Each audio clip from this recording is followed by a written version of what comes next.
Gonna hop right in and start with question one. What are you looking to let go of in this season? And that for me is going to be control. About, well, it's been about a decade, but a decade ago, I made the decision to enter into a relationship that did not glorify God, and that relationship later led to a marriage. And in my mind, I was creating the perfect life. I had this bubble that was just perfect. I had the husband that I felt I was supposed to have, and so soon I would also have a child. We would have a child from that union. And it didn't take long before things started to fall apart. And that bubble that was so perfect to me got popped. And I was faced with the reality that I had not healed from trauma and rejection, but I had entered into this marriage and created this life that God wanted me to have, but He wanted me to have it surrendered to His will and His plan for my life, and not me going out doing it on my own. And my marriage would later end 7 years later in divorce, because it was a very unhealthy, very unstable relationship. And in that divorce, and through that divorce, the aftermath of it, the custody hearings and all of these things, I learned that I was not always going to be in the position of being able to be with my child. We send our kids to school and they go off and they play, but when you're divorced and you're sharing a child, that means that that child's time is now going to be split between you and their other parent. And I was not prepared for that, because I was very much a hovering type of mom. And there were many times where I made being the mom an idol, because I didn't see myself outside of being a wife. And then later, going through a divorce, being a mom. And I had to learn that God saw me as His daughter first, and everything else needed to be second for me, including being a mom. And letting go of the control over where my son went and what he was exposed to. These were things that I needed to let go of, and I needed to surrender, because I was so consumed with being in control that I was not always open to how God wanted to show up in His life and how God wanted to get the glory. Understanding that when I was absent, God would never be absent from Him.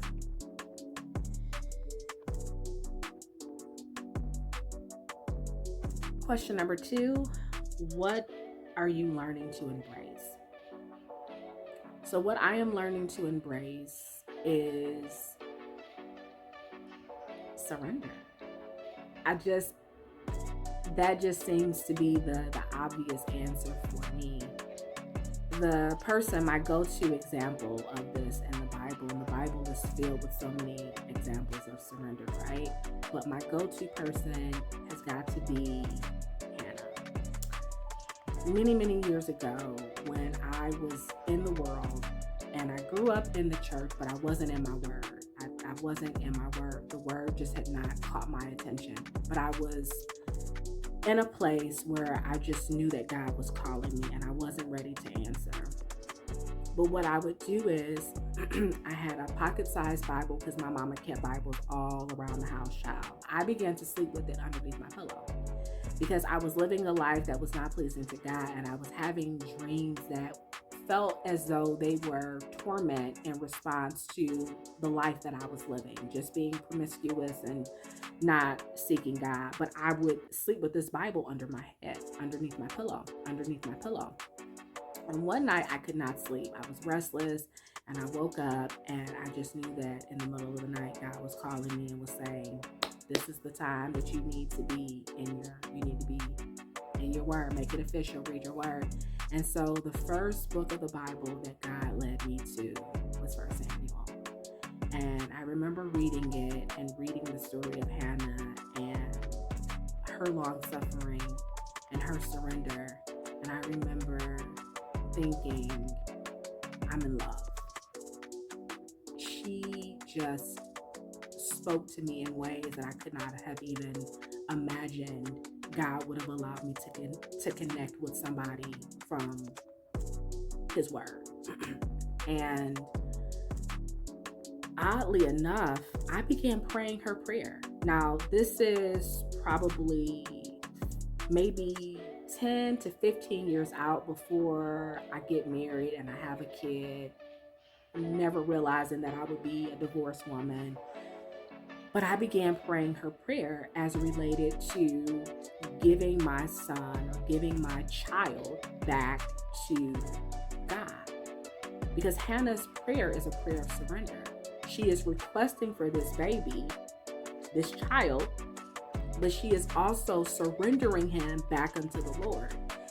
And I was just so moved at her suffering. This was a woman who knew pain and ridicule and shame, but is asking God for this person, but is then offering this person back up to God. And I was just so moved at that. I was so moved at her boldness. I was so moved at her pain.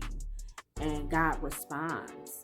And so when things were happening in my life as a mom, Hannah would often come to me. And when I began to look at my life and just where things were with the divorce and having to surrender Zay back to God, especially those weeks and those times when he was not going to be with me, it became so clear as to why God had led me to the book of 1 Samuel all of those years ago, because he knew. He took into account the choice that I had made or would make before I made it. Because he's just that good.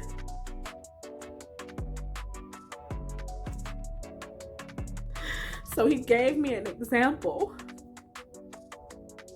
of a surrendered mom before she even became a mom, because he knew the choice that I would make.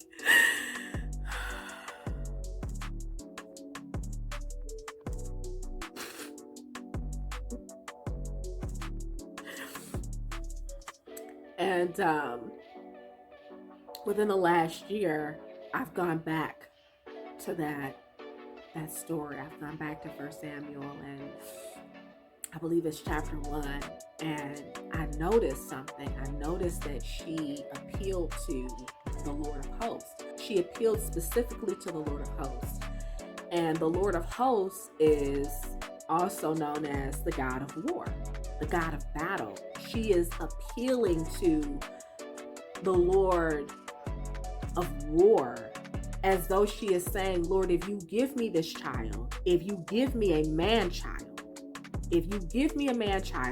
I will give him back to you. I will give him back to you so that he can be a soldier in your army. I mean, this is in essence what she's saying, right?